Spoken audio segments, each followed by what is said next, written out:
To,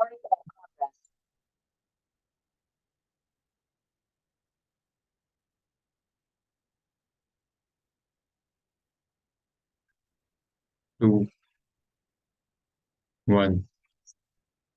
नमस्कार आप सभी को। आज मैं उन्नत भारत अभियान की तरफ से under the aegis of ministry of education from the cell of national law university Odisha, हमारे faculty advisor Shri Kunti Rani Pradhan ma'am है और मेरा नाम आलोक सिंह मौर्य है। और आज हम बात करेंगे S T S C atrocities act 1989 के बारे में, इसके इंट्रोडक्शन से लेके इसके इम्प्लीमेंटेशन और इसके अराउंड जो भी सोसाइटी में ख्याल रहे हैं उसके बारे में आज हम बात करने वाले हैं। तो background of the S T S Cs atrocities act 1989 ये रहा है कि हमारे देश में, भारत में, इंडिया में एस टी एस सीज और माइनॉरिटीज के खिलाफ एक काफी भारी प्रेजुडाइज रहा है अक्रॉस टाइम्स। और इसीलिए ये एक्ट लाना हमारे लिए जरूरी हो गया था, क्योंकि भारत में एक वर्ण सिस्टम को फॉलो किया जाता था सिंस एंशियंट इंडिया, जिसमें चार मेजर वर्ण होते थे: ब्राह्मण, क्षत्रिय, वैश्य और शूद्र। अब इन वर्णों का डिस्टिंक्शन इस माध्यम पे था कि जो ब्राह्मण्स होते थे वो पूजा करते थे, क्षत्रिय युद्ध करते थे, वैश्य बिजनेस करते थे और शूद्र बाकी सारे पेजेंट वर्कर्स वाले काम करते थे। और ये डिस्टिंक्शन डिस्क्रिमिनेटिव ओल्डर टाइम्स में था या नहीं था, ये डिस्प्यूटेड टॉपिक है। पर ब्रिटिश टाइम्स के टाइम जब सेंसस होना स्टार्ट हुआ तो ये डिस्टिंक्शन काफी ज्यादा फैल गया और उसके बाद डिस्क्रिमिनेशन भी बढ़ गया शूद्रों की तरफ। और इसके कारण उन्हें एसटीज और एसटीज और ट्राइबल्स को एक गलत नजर से देखा जाने लगा सोसाइटी में, जिसके कारण उनके साथ डिस्क्रिमिनेशन होने लगा, जिसके कारण हमारी देश को अलग अलग तरह के लेजिस्लेशंस की जरूरत पड़ी, जिनमें से एक और सबसे इफेक्टिव रहा है S T S C atrocities act of 1989।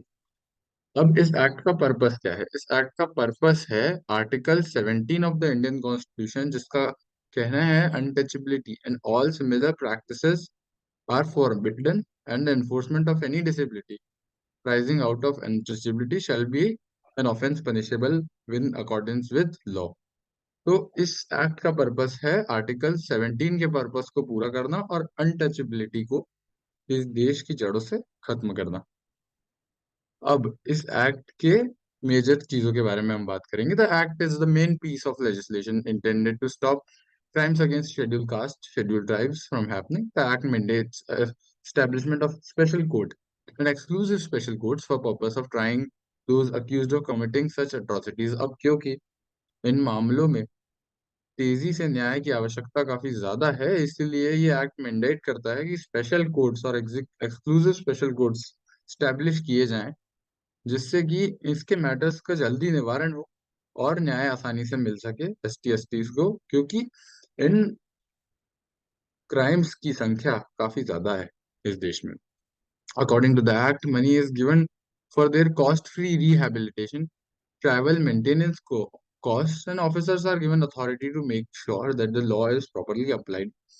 क्योंकि हम कई जगहों पर देखते हैं, क्योंकि एस टी एस सी आज भी भारतीय समाज का एक काफी पिछड़ा वर्ग है, इसलिए उन लोगों के लिए केस कर कर उसे चलाए रखना भी एक काफी बड़ी बात है। इसलिए ये एक्ट पैसे देता है ताकि आप ट्रैवल मेंटेनेंस कॉस्ट कर सके, फीस दे सकें और अपने मुद्दों को सरकार के और जुडिशरी के सामने ला सकें। The act also aims to integrate Dalits into the society and to define their rights when criminal activities which jeopardize their social, economic, democratic and political rights।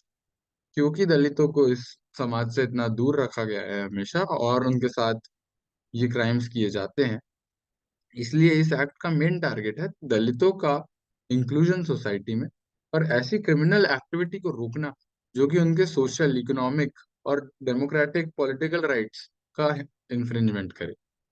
The act helps unprivileged groups avoid deprivation and tries to prevent it।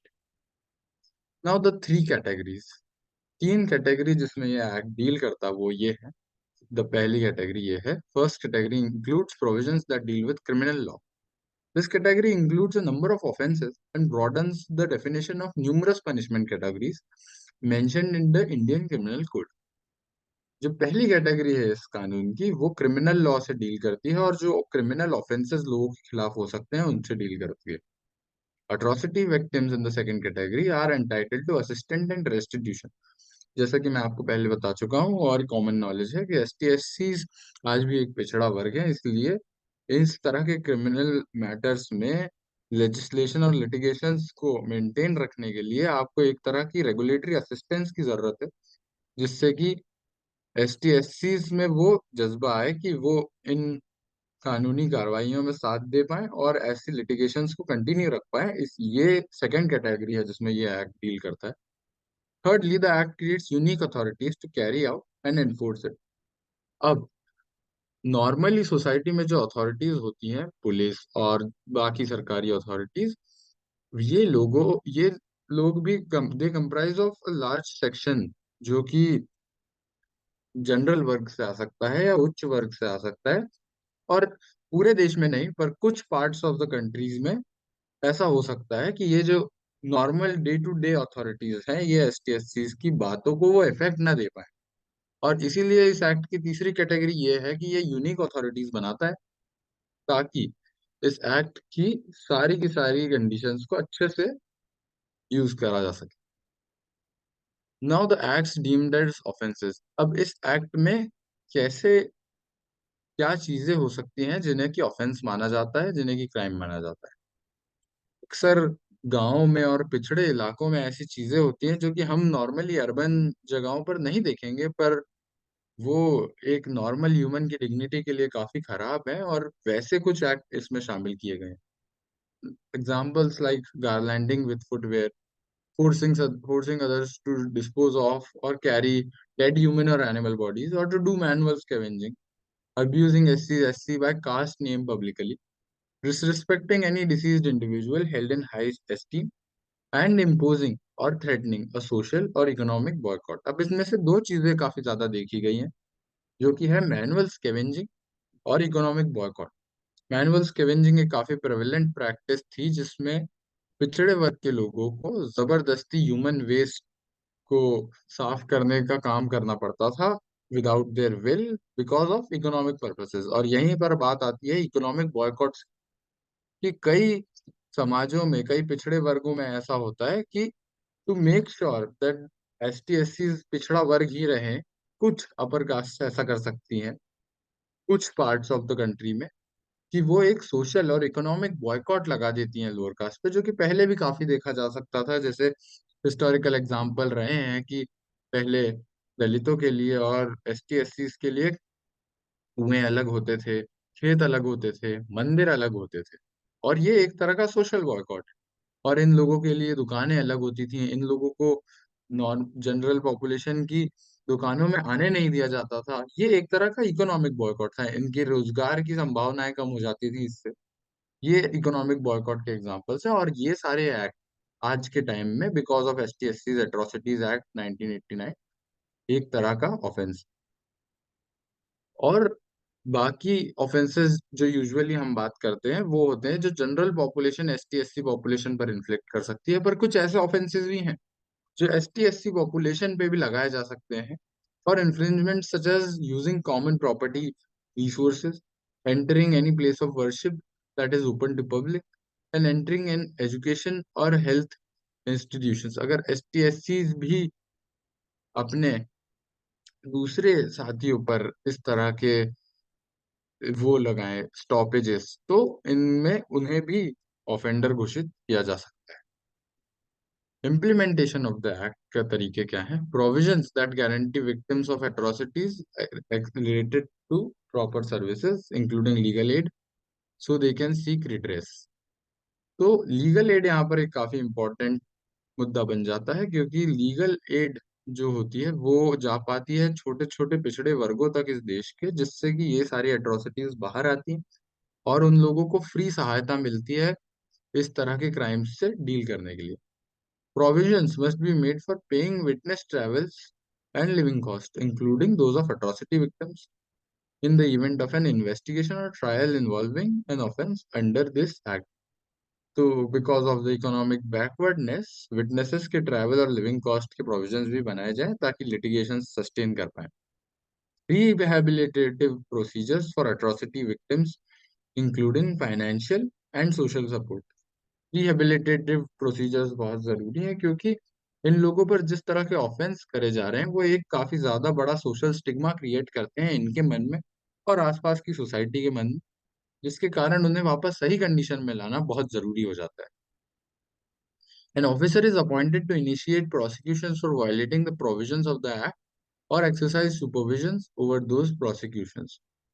जो भी prosecutions किए जा रहे हैं इन matters में एक officer appoint किया जाता है जो कि मेक श्योर करता है कि ये prosecutions up till the last and complete हो रहे हैं और कंप्लीट जस्टिस मिल रही है इन मामलों में।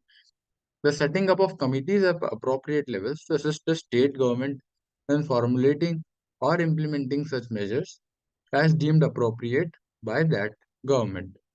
कमिटीज सेटअप की जाती हैं स्टेट गवर्नमेंट पे ताकि स्टेट को भी इन प्रोविजंस के साथ समझने में मदद मिले और इनके इम्प्लीमेंटेशन में मदद मिले, जिससे कि इस एक्ट का असर पूरे देश के हर कोने पे जा सके। To survey the working of the provisions of this act periodically so that the measures can be suggested for adopting and improving their implementation।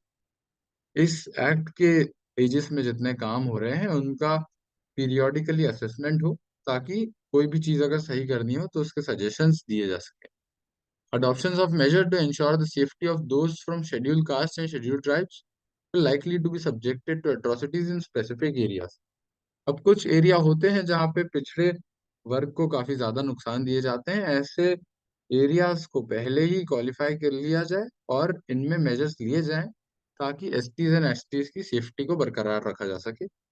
Furthermore, the central government shall prepare every year a report pertaining to the measures taken by itself as well as by the state governments in accordance with the section 21 that shall be placed before the lower and upper houses of the parliament। एक report हर साल तैयार करके lower और अपर houses of parliament में दी जाए ताकि the representatives of people देख सकें कि इस एक्ट को अच्छे से टेकअप किया जा रहा है या नहीं। Procedure for seeking remedy. अब इस एक्ट में रेमेडी लेने के तरीके क्या हो सकते हैं? An offence can be written orally और इन राइटिंग। ये ऑफेंस राइटिंग में या फिर मुंह से बोलकर बताया जा सकता है रेमेडी सीख करने के लिए। Anyone below the rank of deputy superintendent of police should be authorised to conduct the spot investigation. Names of victims are established and as in the extent of the property damage and personal injury. एक officer who must be below the rank of deputy superintendent of police को authorise किया जाए जिससे वो spot investigation कर सके और victims के नाम पता कर प्रॉपर्टी डैमेज या पर्सनल इंजरी का एक्सटेंट समझ सके। A report prepared by the investigating officer is sent to the superintendent of police, who then forwards it to the director general or the commissioner of police। इस report को superintendent of police को भेजा जाए जो कि उससे आगे director general या कमिश्नर को दें। Within the next 60 days, the inspector in charge of the police station responsible for this jurisdiction is instructed to file the charge sheet with the special court। और 60 दिनों के अंदर अंदर इंस्पेक्टर इन चार्ज उस police station का जिसके अंदर ये एरिया आता है उसे एक चार्ज शीट फाइल करनी है special court. In an event that the charge sheet is not filed within the 60 days of being formally summoned before the special court, then a reason as to why it has been put off should also be listed as an accompanying statement। अगर 60 दिन में ये chargesheet नहीं file की जा रही है तो कारण जिसके कारण ये फाइल नहीं की गई भी साथ में जाना चाहिए। धन्यवाद। आज की वीडियो के लिए इतना ही। यूबीए की वीडियोस को फॉलो करते रहें। Thank you.